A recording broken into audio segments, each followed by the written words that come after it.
Hello दोस्तों, कैसे हैं। उम्मीद करते हैं कि आप लोग स्वस्थ होंगे।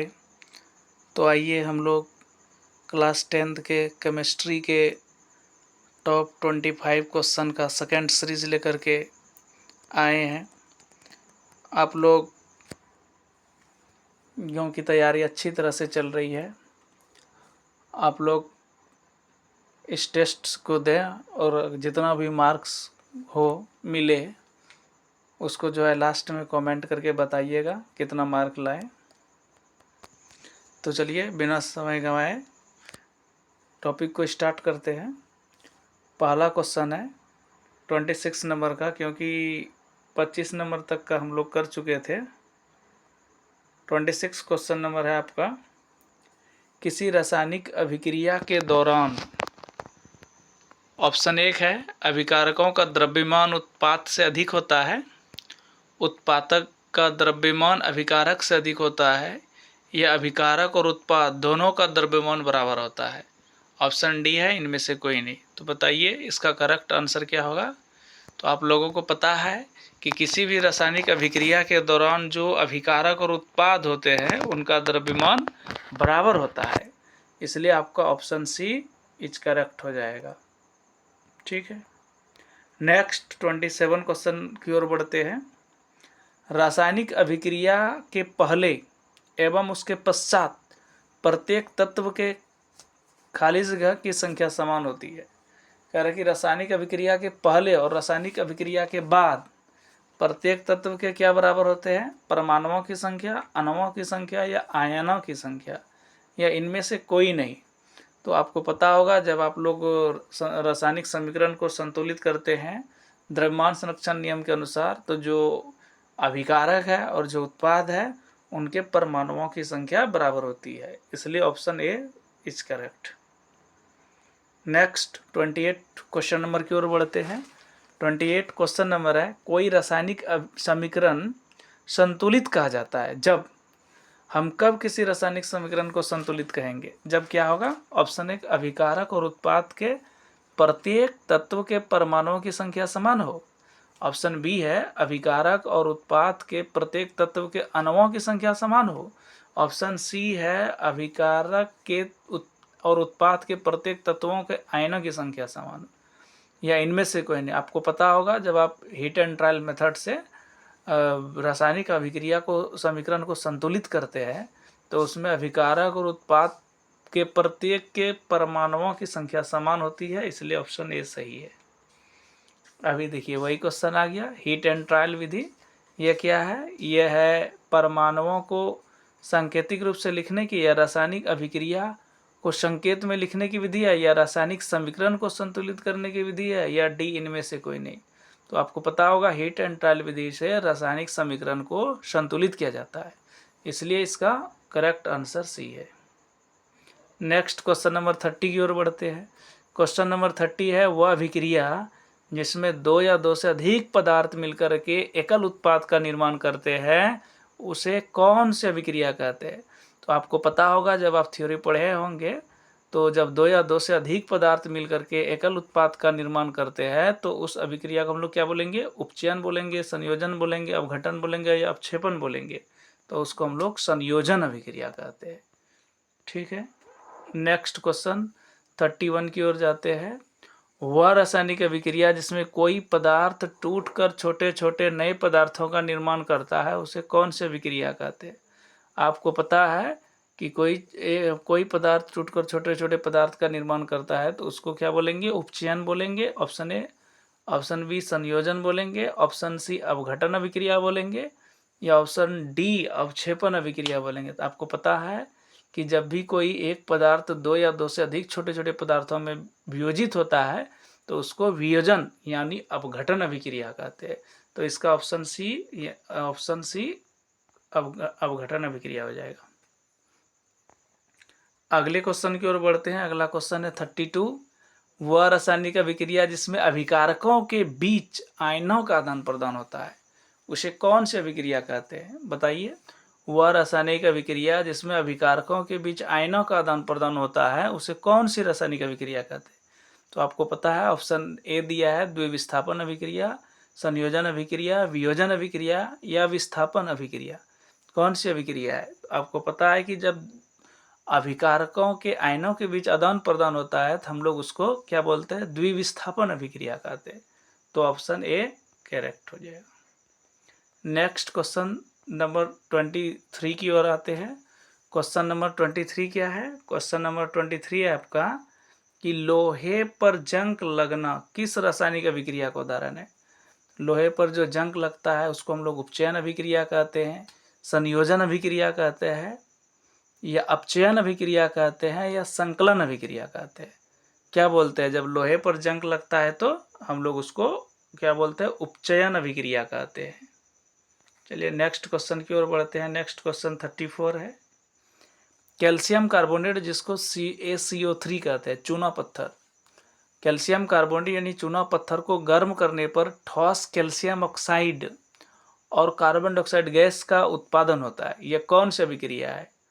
आपको पता होगा कि यहाँ जो कैल्शियम ऑक्साइड है, कैल्शियम ऑक्साइड, कैल्शियम कार्बोनेट दिया गया है CaCO3 कैल्शियम कार्बोनेट, और इसको ब्रेक डाउन कर रहे हैं यानी तोड़ रहे हैं।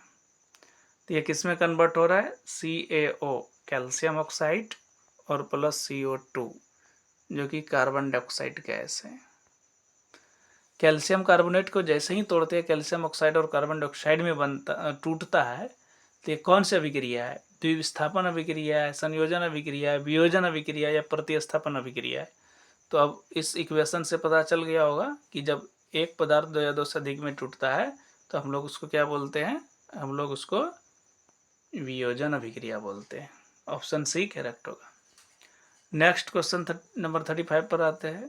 जब ऑक्सीकरण और अवकरण दोनों अभिक्रिया एक साथ हो तो इस अभिक्रिया को क्या कहा जाता है? आपको पता है, यानी यहाँ जो है ऑक्सीडेशन और रिडक्शन दोनों है, तो उसको हम लोग रेडॉक्स अभिक्रिया कहते हैं, उपचयन अपचयन अभिक्रिया कहते हैं, या ऑक्सीकरण अवकरण अभिक्रिया कहते हैं, या उपयुक्त में से सभी? तो इसका करेक्ट आंसर होगा ऑप्शन नंबर डी, उपयुक्त में से सभी। उसको हम लोग सभी के नाम से जानते हैं। क्वेश्चन नंबर नेक्स्ट 36 है। जिस अभिक्रिया में उत्पाद बनने के साथ साथ ऊष्मा का अवशोषण होता है उसे कौन सी अभिक्रिया कहते हैं? जिस अभिक्रिया में उत्पाद बनने के साथ साथ ऊष्मा का अवशोषण होता है उसे कौन सी अभिक्रिया कहते हैं? ऊष्मा का अवशोषण हो रहा है, ऊष्मा क्षेपी अभिक्रिया है, ऊष्मा शोषी अभिक्रिया है, या अवघटन अभिक्रिया है, इनमें से कोई नहीं। तो आपको पता है कि जैसे ही ऊष्मा का अवशोषण हो रहा है तो इसमें ही छिपा है कि ऊष्मा का यह शोषी यानी ऊष्मा शोषी अभिक्रिया है। ऑप्शन बी करेक्ट हो जाएगा। नेक्स्ट क्वेश्चन नंबर 37 पर आते हैं। जब कोई तत्व किसी यौगिक से अभिक्रिया करने पर उस यौगिक से किसी दूसरे तत्व को विस्थापित कर देता है तो उसे कौन सी अभिक्रिया कहते हैं?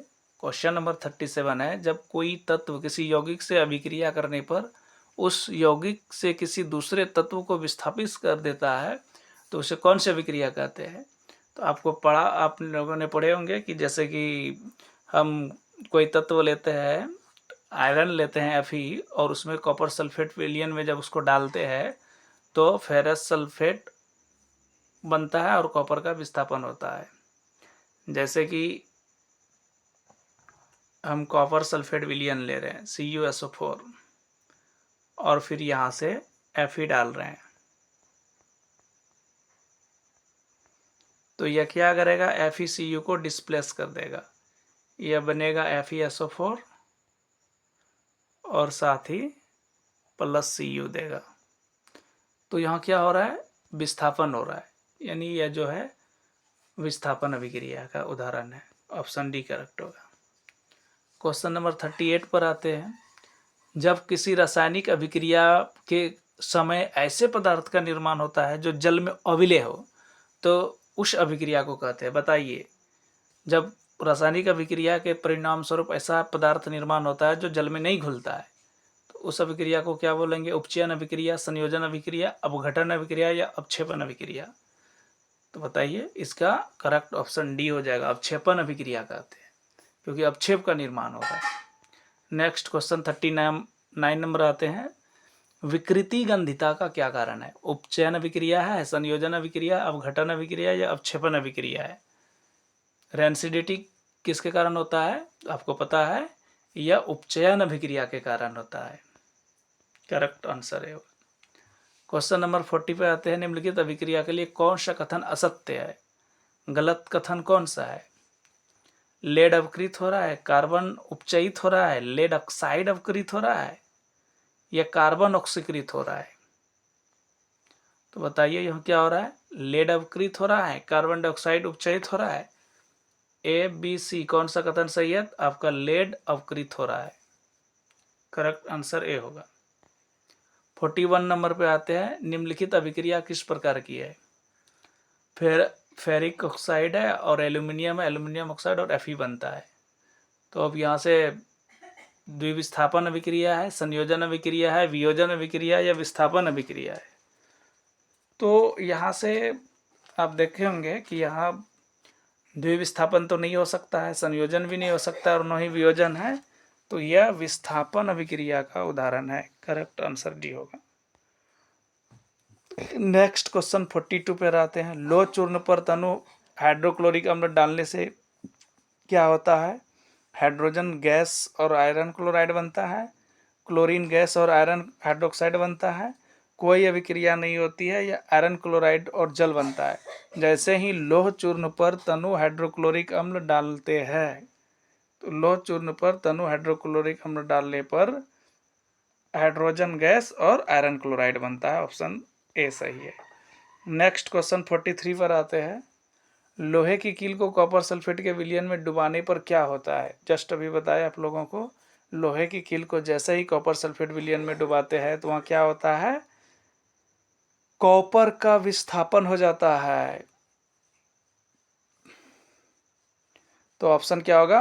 ए है आयरन सल्फाइड और कॉपर का बनता है, आयरन सल्फेट कॉपर और जल बनता है, आयरन सल्फेट और कॉपर बनता है या कोई अभिक्रिया नहीं होती। तो ऑप्शन सी करेक्ट होगा, आयरन सल्फेट और कॉपर बनता है। चिप्स आदि तेलीय तथा वसायुक्त खाद्य पदार्थों का उपचयन रोकने के लिए इनके पैकेट में कौन सी गैस भरी जाती है? आपको पता है कि जो एंटीऑक्सीडेंट है वो कौन सी गैस है जो कि चिप्स और तेल और वसायुक्त खाद्य पदार्थ को उपचयन से रोकने के लिए कौन सी गैस भरते हैं? Oxygen, nitrogen, hydrogen, chlorine. आपको पता है नाइट्रोजन गैस भरते हैं। नाइट्रोजन करेक्ट हो जाएगा। नेक्स्ट क्वेश्चन 45 नंबर पर आते हैं। निम्न में कौन वियोजन अभिक्रिया का उदाहरण है? आपको बताना है वियोजन अभिक्रिया का कौन उदाहरण है। वियोजन अभिक्रिया किसको बोलेंगे? जिसमें एक पदार्थ दो या दो से अधिक पदार्थों में टूटता है। फर्स्ट ऑप्शन है कैल्शियम कार्बोनेट टूट रहा है कैल्शियम ऑक्साइड और कार्बन डाइऑक्साइड में। सेकेंड है calcium oxide plus H2O calcium hydroxide. तीसरा है Fe plus CuSO4 FeSO4 plus Cu। और डी है NaOH प्लस HCl NaClH2O। तो वियोजन अभिक्रिया कौन है? Option A first, option A वियोजन अभिक्रिया है। कैल्शियम कार्बोनेट टूट रहा है कैल्शियम ऑक्साइड और कार्बन डाइऑक्साइड में। नेक्स्ट क्वेश्चन नंबर 46 पे आते हैं। शरीर में भोजन का पचना, आपको पता है जो भोजन का पचता है उसको कौन सी अभिक्रिया बोलते हैं?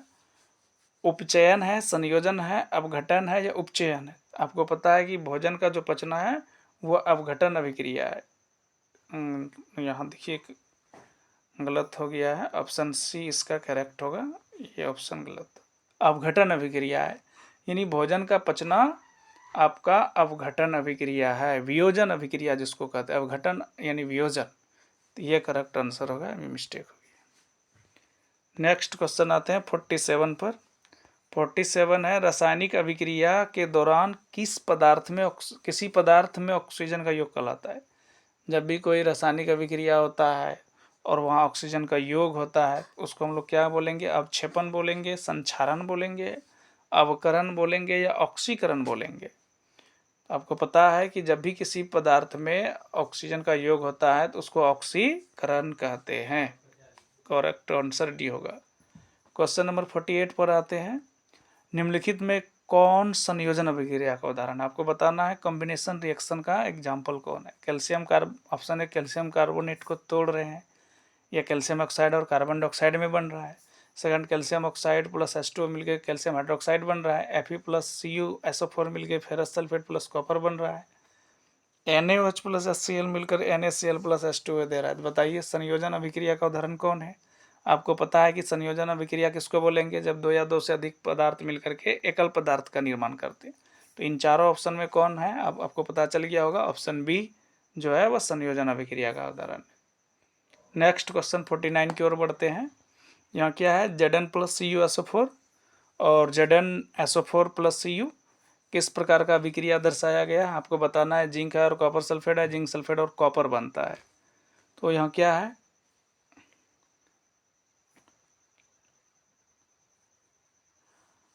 आप देख रहे होंगे यह द्विविस्थापन है, विस्थापन है, वियोजन है या संयोजन है। तो यहाँ डिस्प्लेस हो रहा है, इसलिए यह विस्थापन अभिक्रिया का उदाहरण है। नेक्स्ट क्वेश्चन आते हैं और यह लास्ट क्वेश्चन है। साग सब्जियों का विघटन होकर कंपोस्ट का बनना किस प्रकार की रासायनिक अभिक्रिया है? आप देखे होंगे कि जब भी कोई कंपोस्ट वगैरह विघटित होकर साग सब्जी कंपोस्ट बनता है तो उसको कौन सा अभिक्रिया कहते हैं? ऊष्माक्षेपी कहते हैं, ऊष्माशोषी कहते हैं, संयोजन कहते हैं या अवक्षेपण कहते हैं? कौन सा करेक्ट आंसर होगा? इसका करेक्ट आंसर ए ऊष्माक्षेपी होगा। साग सब्जियों का विघटन ऊष्माक्षेपी कहलाता है। तो यह था टॉप 25 क्वेश्चन। अगर आपको ये वीडियो पसंद आए तो प्लीज़ वीडियो को लाइक और चैनल को सब्सक्राइब करना ना भूलें। मिलते हैं इसी तरह अगले वीडियो में, तब तक के लिए धन्यवाद।